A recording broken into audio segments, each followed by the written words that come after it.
The Southern in me really loves a good fried chicken, but I have made a good Nashville unfried hot chicken, and this one is to die for. Let's go make it in my kitchen right now. I've started off by preheating my oven to 475, and I have salt and peppered my bone-in, skin-on chicken thighs here really generously with some kosher salt and black pepper. So I've got this cast iron skillet here over medium-high heat with 2 tablespoons of oil. I have avocado, but you could use olive.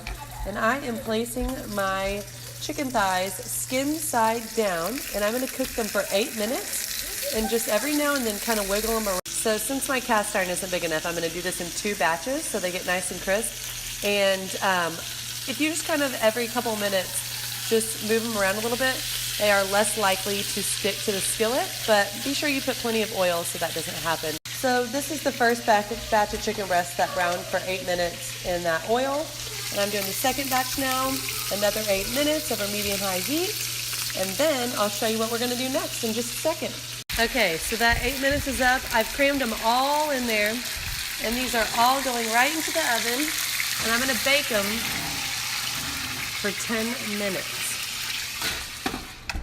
Okay, I just pulled the chicken after 10 minutes, and I'm going to flip these over and give them 3 more minutes, skin side up in the oven, and they're going to be ready to toss in the hot sauce.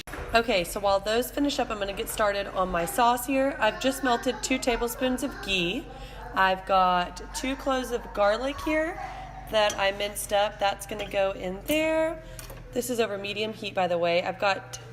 Okay, and the other ingredients are 2 tablespoons of Tabasco.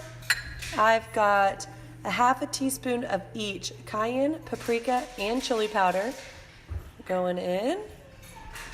A teaspoon of vinegar. Okay, the last thing I'm gonna add is a teaspoon of coconut aminos, which I know seems a little odd, but it kind of helps caramelize the sauce and cut that heat and the acidity down a little bit. So I'm going to let this cook on. So I'm just going to let that simmer on low heat until my chicken is done resting for about 5 minutes.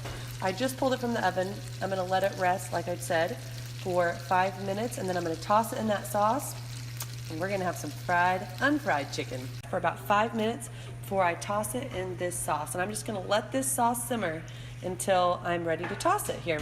All right, my chicken's done. I'm going to pour the sauce. I'm just going to toss it. We are gonna have some hot and spicy unfried chicken, you guys. So here is the finished product, Nashville unfried hot chicken. It is so good. You guys have got to try this. It is great just over a nice big salad for dinner. For a great comfort food when you're on your Whole30. I love it.